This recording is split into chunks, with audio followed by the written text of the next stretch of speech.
I have a playlist that I made called Drive Home Happy, which I would listen to on my drive back to the hotel after work, that would cheer me up. There is Any quite any songs you can let us know that were on that? there's a lot of Beyonce on there.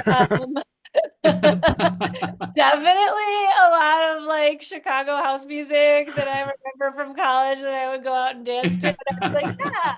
You should leave yourself open to healing and pray. Oh, stop talking to me like that. I'm not a child. I don't want to talk about what happened to my son. I feel the same way. Your son isn't gone, Janice. Your son is alive.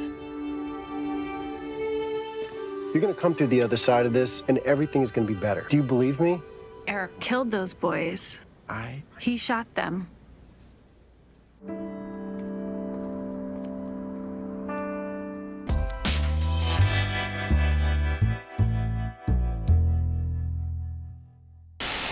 This movie absolutely broke me, so congratulations on making such an impactful piece of cinema.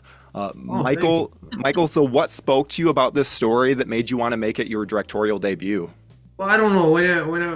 When I saw the play, it was a play first. I saw the play back in 2002 in Chicago at this theater I'm a member of, Red Orchid Theater.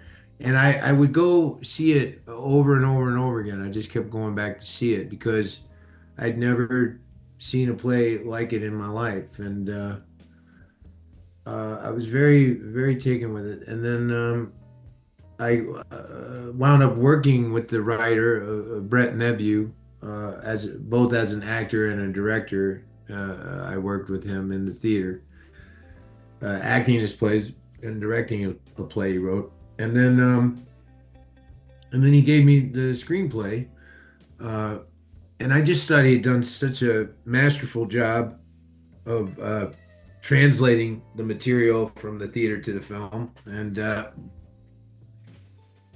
I loved all the characters he had added. The play is much more stark, It's just you don't see as many people or as many places. But I really love the sense of the community that he had created in the screenplay, and I kind of, if I had acted in it, I would have just been one particular character in it. But I kind of wanted to be involved with all the characters in the telling of the story as a whole. So I decided to attempt to direct it. Yes. Well, and you've worked with so many great directors over your career, so who would you say is your biggest influence when it comes to your directing style? Somebody I think that was a big influence on me that unfortunately I didn't get the opportunity to work with was David Lynch. He did executive produce a movie I did, but he wasn't ever on set. But I felt like, I don't know. I feel like he's a big influence on how I shoot things and the rhythm that I like to use in the film. I can definitely see that. Yeah.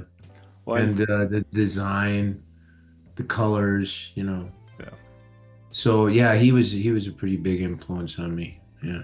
Well, and Judy, you are so unbelievable in this film, and as a viewer, I really felt like I could feel Janice's pain throughout. Is it tough to be in that kind of headspace for an entire production? Well, I'm not in it for the entire production. I like, yeah, though it is hard, You but cried a lot. I cry a lot. You know that about me. I have a lot of feelings all the time. I think what's hard about it, but like it was hard because it made me feel so sad for this community and for people who have to do this. And like when you're there and you're shooting it, I mean, I was really happy that we were all together. We shot this movie in Wilmington, North Carolina, and we got to all be together, and we all like stayed at the same hotel, which is kind of rare these days. When you go on location, everyone kind of scatters about and gets Airbnbs and stuff. And there was like we're telling a story about a community, but we were our own little community. And so in that way, it wasn't a super hard headspace to stay in because we were all there in it together. And it was a really like just the actual like making of the movie felt really beautiful, and like how I always hoped it would be when I started being an actor. Yeah, it was. But I have a playlist that I made called Drive Home Happy, which I would listen to on my drive back to the hotel after work, that would cheer me up. Any songs you can let us know that were on that? There's a lot of Beyonce on there.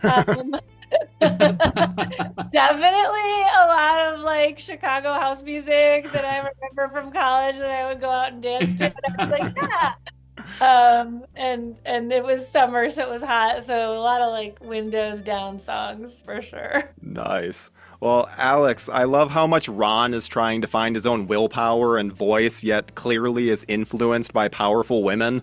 It's a difficult task to make anger feel pathetic, but somehow you pull it off. How did you get a grasp on Ron's, let's say, eccentricities? It wasn't that hard, to be honest. I could, thankfully, I haven't had to go through a tragedy like Ron is going through in the film, but I could definitely relate to and understand where he was coming from and how he, in that state of shock, the desperation was born, the desperation to find answers to these questions of why and how could this have happened, and what is my responsibility as a father.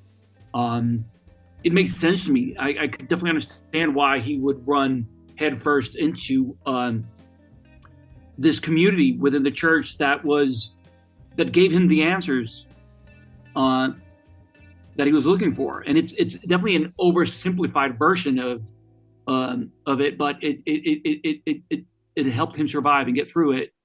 The fact that you're not responsible for this. Not even Eric is responsible for this. God has a greater plan, and he has a plan for Eric and for the victims.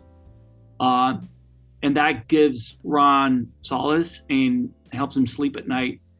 And then he just desperately tries to share this